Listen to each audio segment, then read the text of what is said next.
Hello friends, चीन का संविधान टॉपिक है राष्ट्रीय जन कांग्रेस। क्वेश्चन देखिए, चीन में व्यवस्थापिका को किस नाम से जाना जाता है, उसके सदनों के नाम बताइए।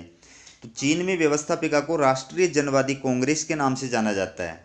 चीन में व्यवस्थापिका एक सदनात्मक है जिसका नाम है राष्ट्रीय जनवादी कांग्रेस। चीन में व्यवस्थापिका एक ही सदन है उसका, और उसका नाम क्या है? राष्ट्रीय जनवादी कांग्रेस, जिसको राष्ट्रीय जन कांग्रेस भी कहा जाता है।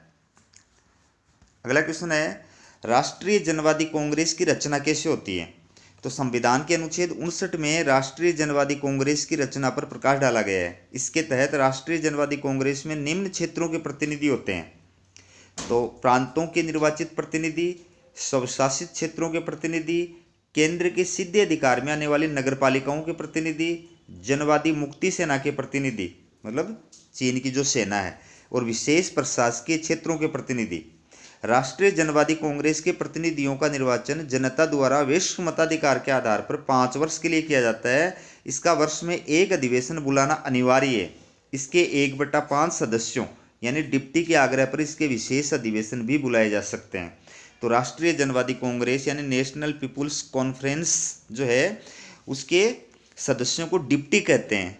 ठीक है, अगला क्वेश्चन देखिए, राष्ट्रीय जन कांग्रेस के कोई 5 कार्य और शक्तियां बताइए। तो पहला है, अपने पहले अधिवेशन में अपनी कार्यवाही का संचालन करने के लिए प्रेसिडियम का चुनाव करना। जैसे अपने यहाँ लोकसभा की कार्यवाही का संचालन करने के लिए क्या करते हैं? अध्यक्ष का चुनाव करते हैं। वैसे ही वहाँ पर राष्ट्रीय जन कांग्रेस की कार्यवाही का संचालन करने के लिए प्रेसिडियम का चुनाव करते हैं। दूसरा है, जनवादी चीन के संविधान में संशोधन करना। फिर है, कानूनों का निर्माण करना और विद्यमान कानून में संशोधन करना। फिर केंद्रीय सैनिक आयोग के सभापति का निर्वाचन करना तथा उसके द्वारा मनोनीत सदस्यों को आयोग के लिए चयनित करना। और फिर जनवादी चीन के राष्ट्रपति तथा उपराष्ट्रपति का निर्वाचन करना। अगला क्वेश्चन है, राष्ट्रीय जन कांग्रेस की स्थायी समिति की रचना बताइए।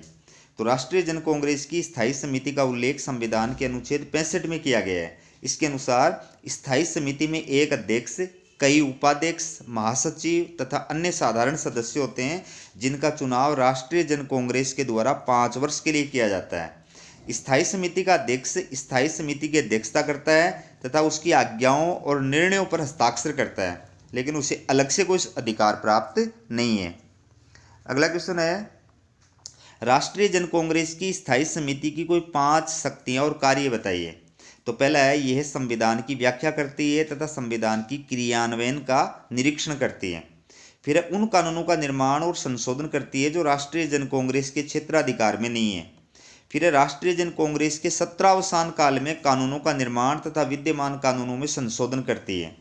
यानी जब राष्ट्रीय जन कांग्रेस का अधिवेशन नहीं चल रहा होता है तो उस दौरान कानूनों का निर्माण करना और विद्यमान कानूनों में संशोधन करने का कार्य इसकी स्थायी समिति करती है। सामान्य रूप से कानून बनाना और संशोधन करने का कार्य राष्ट्रीय जन कांग्रेस करती है। फिर जब राष्ट्रीय जन कांग्रेस का अधिवेशन नहीं चल रहा हो तो केंद्रीय सैनिक आयोग और इसके सदस्यों के चयन के बारे में निर्णय करती है और विदेशों से किए जाने वाले समझौतों और संधियों की पुष्टि करने का कार्य करती है। तो चीन का राष्ट्रपति विदेशों से कोई भी संधि या समझौता करता है, उसकी पुष्टि किसके द्वारा की जाती है? राष्ट्रीय जनवादी कांग्रेस की स्थायी समिति के द्वारा। फिर है, जनवादी चीन के राष्ट्रपति का निर्वाचन कौन करता है? तो जनवादी चीन के नए संविधान के अनुच्छेद 79 के अनुसार जनवादी चीन के राष्ट्रपति का निर्वाचन राष्ट्रीय जन कांग्रेस द्वारा किया जाता है। चीनी गणराज्य का कोई भी नागरिक जिसे मताधिकार प्राप्त है और जिसकी आयु 45 वर्ष से कम नहीं है, वह राष्ट्रपति का चुनाव लड़ने के योग्य है। अगला क्वेश्चन है, 19वीं राष्ट्रीय जन कांग्रेस द्वारा 2018 में किए गए संविधान संशोधन के बारे में बताइए। तो 19वीं राष्ट्रीय जनवादी कांग्रेस द्वारा 2018 में चीन के नए संविधान में 5वें संविधान संशोधन के द्वारा चीन के राष्ट्रपति तथा उपराष्ट्रपति के पद पर किसी भी व्यक्ति के 2 से अधिक कार्यकाल के बाद निर्वाचित होने की बाध्यता को समाप्त कर दिया गया है। अब राष्ट्रपति तथा उपराष्ट्रपति पदधारी व्यक्ति जीवन पर्यंत कार्य कर सकता है। यानी पहले क्या था कि 2 कार्यकाल तक ही राष्ट्रपति पदधारी व्यक्ति जो है वो कार्य कर सकता था, लेकिन अब इस 2018 में किए गए संविधान संशोधन के द्वारा अब ये बाध्यता समाप्त कर दी गई कि कोई व्यक्ति जो है वो राष्ट्रपति पद पर जीवन पर्यंत कार्य कर सकता है। अगला क्वेश्चन है, जनवादी चीन में राष्ट्रपति के पद पर टिप्पणी लिखिए। तो जनवादी चीन के वर्तमान संविधान से पूर्व के 1975 के और 1978 के संविधान में राष्ट्रपति पद की व्यवस्था नहीं की गई थी। लेकिन चीन के वर्तमान संविधान में राष्ट्रपति पद की व्यवस्था की गई है।